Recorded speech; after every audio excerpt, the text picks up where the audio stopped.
Bonjour, vous avez 10 minutes? Je vous propose de voir en une dizaine de minutes les éléments du diagnostic de l'hypertension artérielle pulmonaire. Ce cours s'adresse aux étudiants du second cycle des études médicales, en particulier qui préparent l'examen classant national.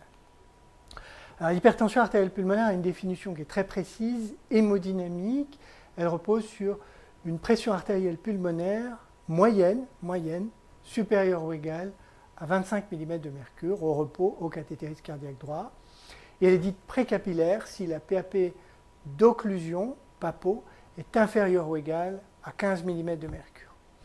Pour rappel, la circulation pulmonaire normale est une circulation à basse pression avec une PAP moyenne qui est de l'ordre de 14 mm de mercure avec un faible niveau de résistance artérielle pulmonaire.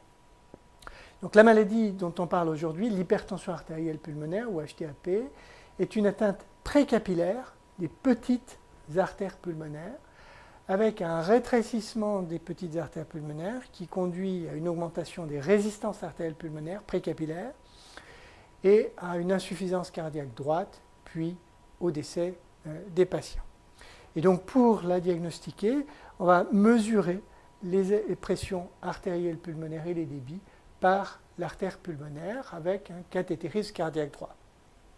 Donc il faut bien comprendre ce que l'on fait quand on fait un cathétérisme cardiaque droit. On commence par faire un abord veineux profond et la sonde du cathétérisme arrive ensuite dans la veine cave, puis l'oreillette droite, puis s'y passe la valve tricuspide, puis le ventricule droit, puis part dans le tronc de l'artère pulmonaire, puis dans une artère pulmonaire, puis en distalité dans une branche de l'artère pulmonaire où on gonfle le ballonnet, ce qui permet de mesurer la PAP occluse.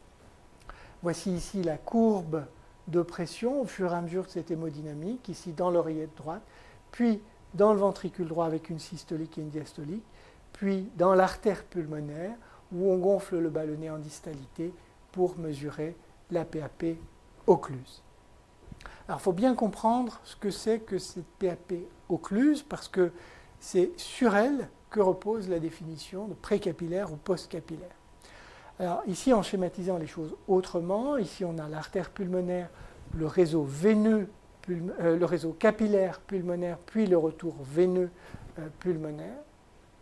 Lorsque l'on gonfle le ballonnet ici, on isole un segment, un territoire de la circulation pulmonaire dans laquelle la circulation sanguine est interrompue, ce qui permet d'équilibrer les pressions. Et donc la pression qui est mesurée ici, juste après le ballonnet par notre petit capteur de pression, qui mesure juste en distalité du ballonnet, est à peu près équivalente à la pression capillaire, qui elle-même est à peu près équivalente à la pression veineuse pulmonaire.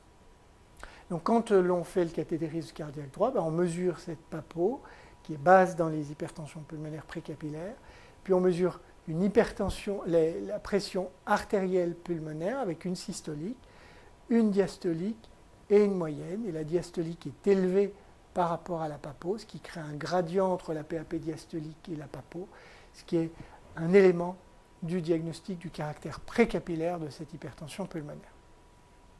Alors c'est donc sur cette base hémodynamique qu'est définie l'hypertension pulmonaire, avec précapillaire lorsque la PAPO est inférieure ou égale à 15 mm de mercure, postcapillaire lorsqu'elle est supérieure à 15 mm de mercure. Et ensuite, on fait correspondre des groupes étiologiques. Le groupe 2 est celui des hypertensions pulmonaires des cardiopathies gauches, avec une hypertension pulmonaire postcapillaire. Et les hypertensions pulmonaires précapillaires se divisent en groupe 1, c'est celui des hypertensions artérielles pulmonaires. Le groupe 3, c'est celui des hypertensions pulmonaires associées aux maladies respiratoires chroniques ou aux hypoxémies chroniques. Le groupe 4 est celui de l'hypertension pulmonaire thromboembolique chronique et le groupe 5 regroupe un certain nombre d'ensembles d'hypertension pulmonaire multifactorielle. Alors, la classification est en fait beaucoup plus détaillée que ce que je viens de montrer, mais pour le CN, il faut connaître les têtes de chapitre et les principaux éléments qui rentrent dans le groupe 1 de l'hypertension artérielle pulmonaire. Alors, on parle d'ailleurs d'hypertension artérielle pulmonaire lorsque l'on parle bien de l'hypertension pulmonaire précapillaire du groupe 1, parce que cet ensemble étiologique correspond à des affections qui ont des similitudes étiologiques, mais surtout physiopathologiques, histologiques, évolutives et donc thérapeutiques. L'HTAP du groupe 1 inclut des HTAP idiopathiques, des formes sporadiques, des formes dites héritables, c'est-à-dire génétiques, avec soit une mutation génétique identifiée, soit un contexte familial avec ou sans mutation identifiée, notamment du gène BMPR2, mais également des HTAP qui sont associés à des causes médicamenteuses, tous les anorexigènes, mais également d'autres médicaments toxiques, les connectivites et en particulier la sclérodermie systémique, mais aussi le lupus ou d'autres, l'hypertension portale qui cause une hypertension portopulmonaire, qui peut être associée le plus souvent à une cirrhose, cette hypertension portale, mais pas toujours. Les cardiopathies congénitales, en particulier celles qui comportent un shunt gauche-droit, qui peut s'inverser avec l'évolution, c'est le phénomène d'Eisenmenger. Les infections par le VIH ou la bilharziose ou d'autres affections plus rares comme la maladie véno-occlusive. Alors, ce qui est important, c'est de penser à l'hypertension pulmonaire et de rechercher ces hypertensions artérielles pulmonaires, notamment du groupe 1, ce qui est parfois difficile parce que la principale manifestation, c'est une dyspnée d'effort d'installation souvent très progressive, isolée. Elle est presque toujours présente, cette dyspnée, mais elle est souvent légère au début, d'où un grand retard diagnostique.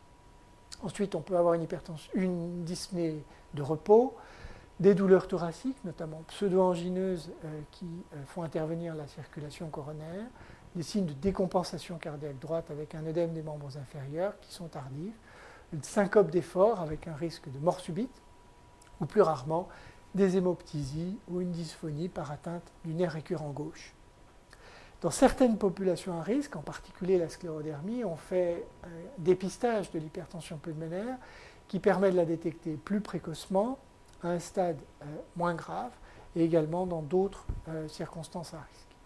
Et puis assez souvent, dans le suivi des maladies respiratoires chroniques, on détecte une hypertension pulmonaire précapillaire qui est assez souvent modérée et qui ne justifie pas le plus souvent de prise en charge spécifique de l'hypertension pulmonaire. Alors, à l'examen, on recherche des signes d'hypertension pulmonaire, en particulier un souffle d'insuffisance tricuspidienne ou un éclat du deuxième bruit cardiaque au foyer pulmonaire, mais qui ne sont pas toujours présents. Et puis des signes d'insuffisance cardiaque droite, en particulier l'édème des membres inférieurs ou l'hépatomégalie, mais là encore, ces signes peuvent être relativement tardifs. Et puis pour les examens complémentaires, il y a 3 groupes. Il y a des examens d'orientation, des examens de détection, c'est l'échographie cardiaque, et un examen diagnostique de confirmation, c'est le cathétérisme cardiaque droite. Alors effectivement, à l'électrocardiogramme, on a des signes d'orientation, comme ici, des signes d'hypertension, d'hypertrophie auriculaire droite et ventriculaire droite. Comme à l'imagerie, radiographie thoracique ou au scanner thoracique, on peut voir une dilatation des artères pulmonaires, ici une dilatation du tronc de l'artère pulmonaire ou l'oreillette droite ou du ventricule droit. Donc ça, ce sont des signes qui orientent vers une hypertension pulmonaire. On fait alors une échographie cardiaque avec un Doppler, avec 2 modes dans l'échographie cardiaque. Le mode TM qui est surtout le mode morphologique qui montre la dilatation des cavités droites et puis un certain nombre d'anomalies qui peuvent orienter vers une cause, en particulier s'il y a une cardiopathie congénitale ou qu'on met en évidence un shunt. Et puis surtout le mode Doppler qui, par la mesure du flux d'insuffisance tricuspidienne, permet d'estimer la pression artérielle pulmonaire systolique par cette formule de Verneuil. Et pour faire simple, on estime qu'il y a une suspicion à l'échographie Doppler d'hypertension pulmonaire si la vitesse du flux d'insuffisance tricuspidienne est supérieure à 2,8 mètres par seconde ou une PAP systolique estimée à plus de 35 mm de mercure. Ici, c'est une PAP systolique. Mais c'est le cathétérisme cardiaque droit qui confirmera le diagnostic, comme je l'ai dit, avec une PAP moyenne supérieure ou égale à 25 et elle est précapillaire si la PAPO est inférieure ou égale à 15 mm de mercure. Attention, l'échographie cardiaque ne suffit pas pour un diagnostic d'hypertension artérielle pulmonaire, notamment du groupe 1, et donc toute suspicion d'HTAP doit être confirmée ou infirmée par un cathétérisme cardiaque droit. Alors d'autres examens sont nécessaires, je vais faire court. outre le cathétérisme cardiaque qu'on vient de voir pour le diagnostic, un certain nombre d'examens ont une utilité pour le diagnostic étiologique. On a parlé de l'échographie cardiaque, mais il faut faire aussi une exploration fonctionnelle respiratoire assez complète pour rechercher les maladies respiratoires chroniques. La scintigraphie pulmonaire de ventilation et de perfusion est le meilleur examen pour détecter les formes thromboemboliques chroniques d'hypertension pulmonaire, à la différence de l'embolie pulmonaire aiguë. On fait également un angioscanner thoracique spiralé, une échographie avec Doppler abdominal et un bilan biologique qui figure ici, incluant une sérologie pour le VIH et la recherche d'anticorps antinucléaires pour les connectivites, ainsi qu'un bilan hépatique. Puis le pronostic, l'évaluation du pronostic repose sur la clinique, la classe fonctionnelle, le test de marche de 6 minutes, le cathétérisme cardiaque droit évidemment, et un dosage de BNP ou de NT-proBNP. Donc ce que l'on retient aujourd'hui pour le diagnostic de l'HTAP, c'est d'abord que c'est une dyspnée d'effort qui révèle la maladie le plus souvent, elle est souvent isolée, et si on suspecte une hypertension pulmonaire, on fait une échographie cardiaque qui permet de la détecter, qui est indispensable devant une dyspnée, en particulier une dyspnée chronique. Mais la confirmation du diagnostic de l'hypertension pulmonaire repose sur le cathétérisme cardiaque droit qui montre une PAP moyenne à plus de 25 mm de mercure. Et on parle d'hypertension pulmonaire précapillaire si la PAP occluse est inférieure ou égale à 15 mm de mercure. Il y a une classification internationale qui comprend 5 groupes pour ces hypertensions pulmonaires et le terme d'hypertension artérielle pulmonaire est réservé aux hypertensions pulmonaires du groupe 1 qui ne sont pas les plus fréquentes puisque les causes les plus fréquentes d'hypertension pulmonaire sont les cardiopathies gauches, les postcapillaires, groupe 2, l'insuffisance respiratoire chronique, groupe 3, ou les thromboembolies chroniques, groupe 4. Le diagnostic de l'hypertension artérielle pulmonaire est souvent tardif parce que la dyspnée est isolée et lente dans son installation. Il peut être facilité par un dépistage, en particulier dans la sclérodermie systémique, par une échographie cardiaque annuelle. L'HTAP du groupe 1 est une maladie qui est rare mais qui est néanmoins grave puisqu'elle évolue vers l'insuffisance cardiaque droite et vers le décès, mais qui peut être prise en charge par des traitements spécifiques de l'hypertension artérielle pulmonaire. Je vous remercie de votre attention.